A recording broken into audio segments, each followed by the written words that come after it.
What's up, everyone? It's your boy Infrared. Welcome to the Scott Report. As today I bring you an anime review of Erased Episode 11, aka Boku Dake ga Inai Machi. Well, that was quite an episode we had today, and I'm going to start the review off by saying I kind of spoiled myself and I went ahead and I read the manga since it did conclude. And I can tell you right off the bat that a majority of the content we saw today was anime original. I remember an article on Anime News Network back when this show dropped saying that the mangaka said that the anime was going to have the same ending as the manga.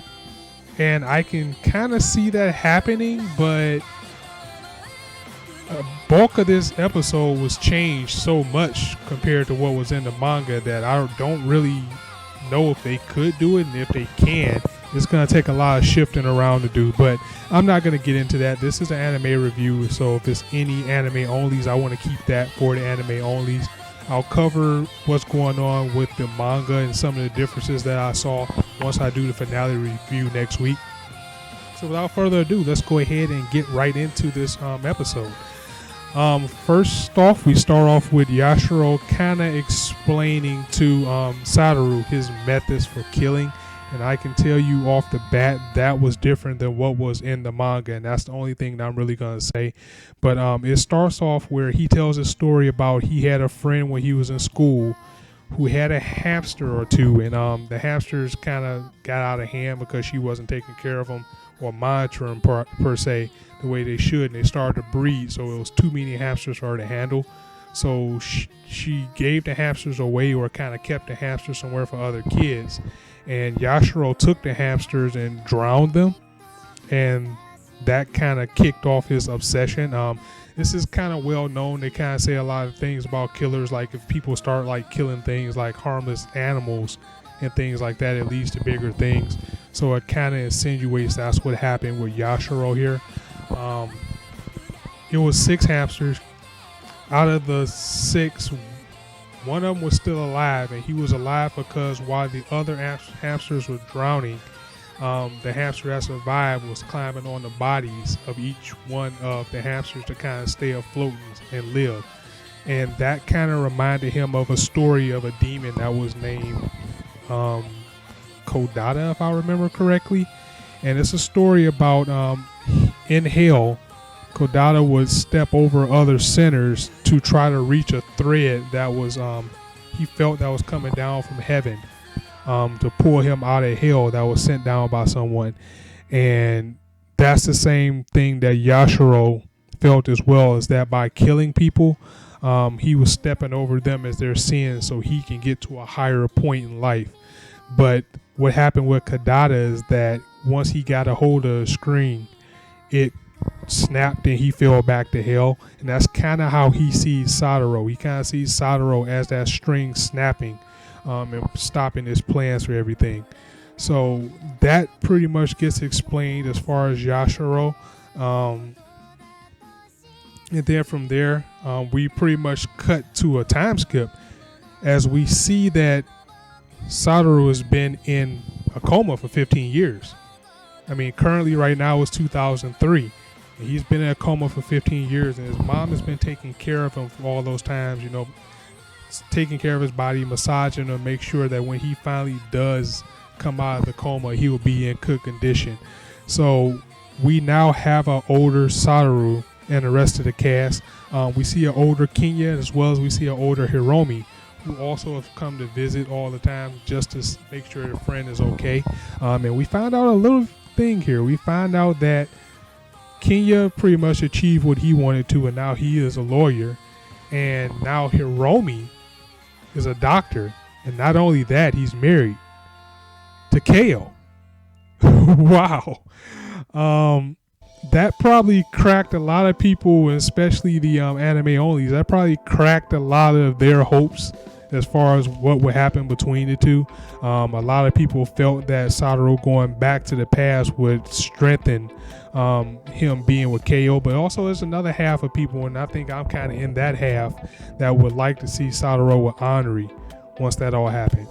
But wait, there's more, because not only did Kao get married to Hiromi, they also have a child, and the child's name is Mirai, which means future. So I think that's a little bit ironic, considering that Satoru knows about the future.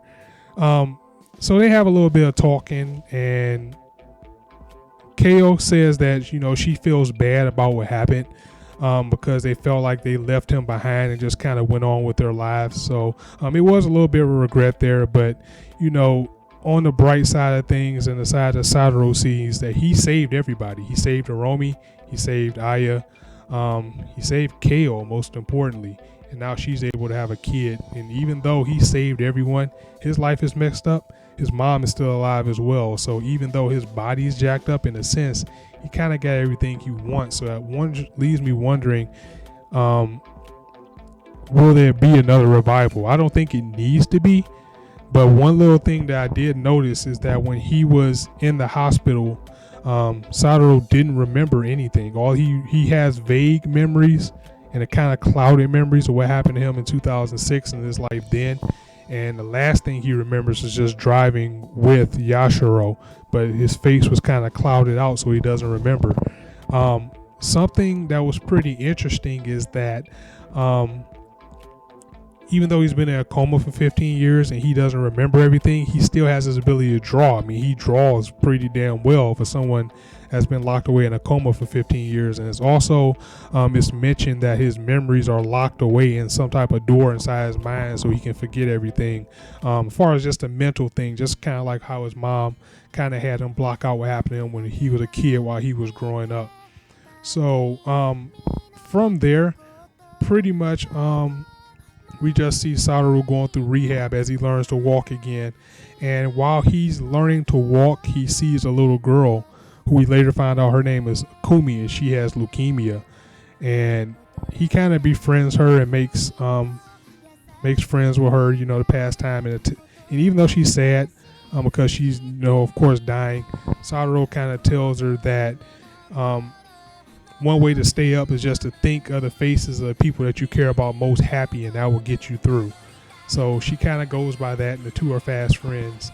And the episode continues from there. Something that I also want to mention is that Satoru mentions that while talking to Kenya, it feels like Kenya wants to tell him something, but at the same time, he also feels that his mother don't want him to know. So I'm pretty sure Kenya wants to tell Satoru what happened to him. So as the episode progresses from here, we see Satoru outside with his new friend Kumi, and someone else comes up to them, because another thing that Satoru's mother was doing is, you know how this works. If someone's in a coma for 15 years and they come out, there's always a paparazzi around who wants to get a scoop about this. So she's always covering up the hospital room and trying to shoo the paparazzi away. The paparazzi sees Satoru outside, and they're saying to themselves while they're taking pictures, he's been in a coma for 15 years, so now he's a grown man, but he's hanging out with a little kid. What a creep. I mean, he probably still thinks he's a little kid. That's why he's acting that way. This is juicy news. But before, they can do anything, someone comes out of nowhere. They scare the paparazzi off. They take the film out of his camera and destroys it.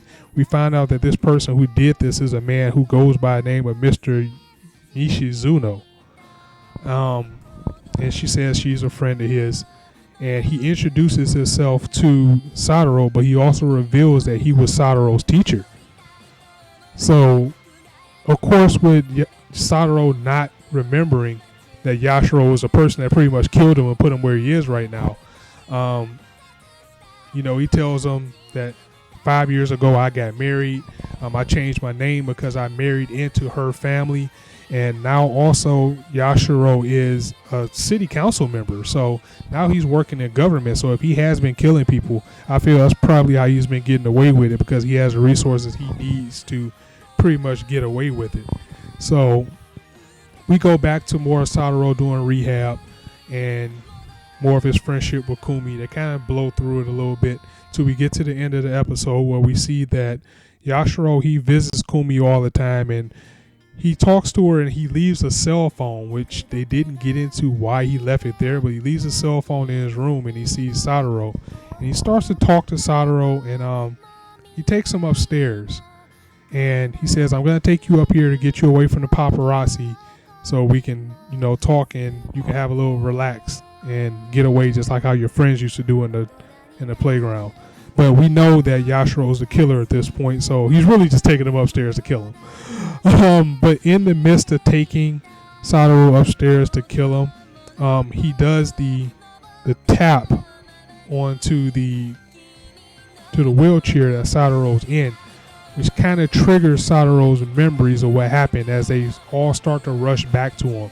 So now he reveals to Yashiro that he has his memories back, and we're heading right into the finale with his memories back and Yashiro trying to kill him. And he can walk at least enough to protect himself. So maybe since we're going straight anime only, maybe we'll get a fight scene or something. I don't know what to expect at this point. Again, I do kind of wish I didn't read the manga after it was done, because now I'm respecting one thing. I'm going to see something else, and I feel that's not going to live up to the manga, which had a wonderful ending, by the way. Yeah, and that was all of the episode in a nutshell. But one thing that I did like to mention is once Satoru said that he got his memories back, you saw a spider web hanging from the sky, which is again rolls back to the symbolism at the beginning of the episode with Yashiro explaining about the demon who tried to get out of heaven and his chances were snapped when he grabbed the string. Once again, Satoru does that once again. It's pretty much foils his plan, because now he remembers. So he either has to succeed in killing him or not. So things I pointed out, and I know probably by then people probably skip the intro. I love the intro, so I watch it every time. But something that you'll notice in the intro of this episode is that Satoru is nowhere in the intro.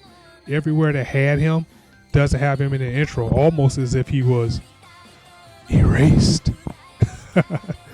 So I think that was pretty cool. And also some of the things in the intro are now making more sense, just like animes do, because they always put things in the opening that foreshadows what's going on to the future.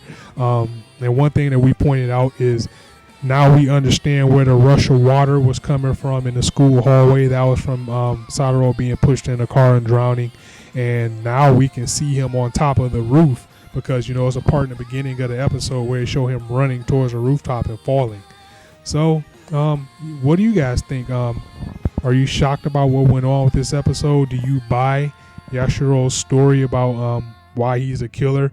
I mean, to me, it seems a little bit more random as far as, like, I guess, again, going back to the real psychological aspect of things, when people start killing lesser things like small animals and things, it leads to them killing and that need to. But is that enough to keep you satisfied about why he became a serial killer in Yashiro?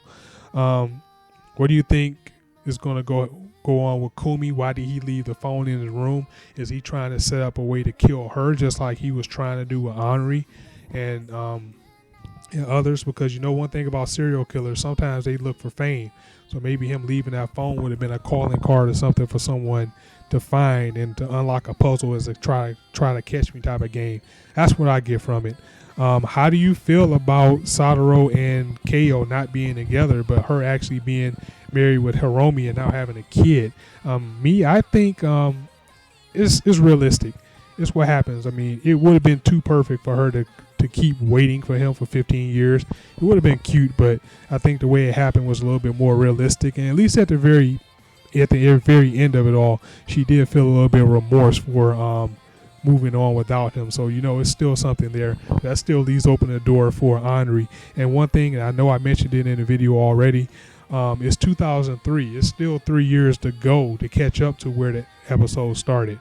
So that was the review of Erased episode 11. If you liked anything in the video, go ahead and drop me a like. And if you want to hear more, go ahead and hit that subscribe button, as I'll always bring more to you guys as soon as I can.